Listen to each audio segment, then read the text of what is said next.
Et un mois avant sa course, il se fait une entorse. Donc c'est la première fois qu'il s'entraîne pour une course d'aussi longue distance, c'était un 31 km. D'ailleurs c'est la première fois qu'il suivait une préparation. Il était hyper stressé parce que il avait trop peur que sa course soit abandonnée, quoi. Et en plus sur cette course, je l'accompagne. Sur toute la course. Et moi, un mois avant, genre quelques jours d'intervalle de lui, je me suis pété une côte.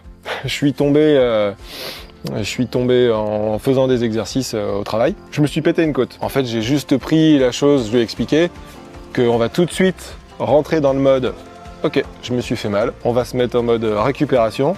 C'est pas grave si on coupe l'entraînement complètement pendant quelques jours. Il a arrêté l'entraînement pendant une semaine totale.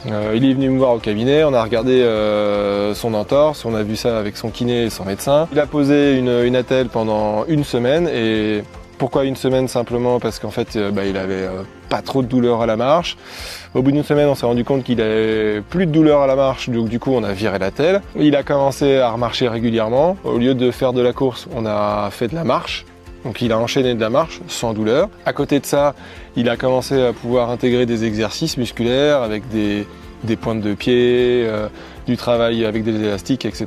sans douleur toujours. Et au bout d'une semaine et demie, ça allait déjà un peu mieux.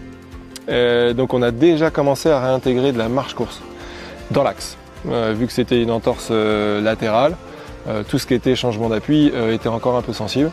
Donc on a commencé à intégrer marche-course. Il a repris progressivement la course à pied en stabilisant avec des exercices musculaires. Une semaine avant sa course, il a fait une sortie longue et c'est passé nickel.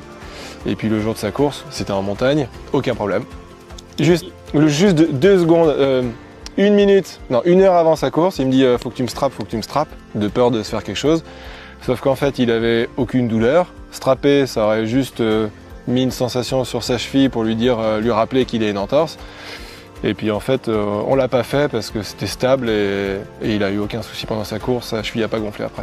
Il a pu revenir vite parce que déjà, la première chose, je pense qu'il s'est mis en condition de je vais tout de suite traiter ça. Lui, il a tout de suite accepté et dit ok, moi je te fais confiance. Tu me dis j'ai pas le droit de courir, j'ai mal, je cours pas si j'ai mal. Il a fait de la marche-course, il avait des petites douleurs, ok, je m'arrête là. Et en fait, le simple fait d'être dans l'acceptation, j'ai l'impression qu'il a été beaucoup plus vite. D'autres diront peut-être que son grade d'entorse n'était pas assez élevé. Bon, c'était quand même gonflé, ça a très légèrement bleuté. Ça s'est bien passé.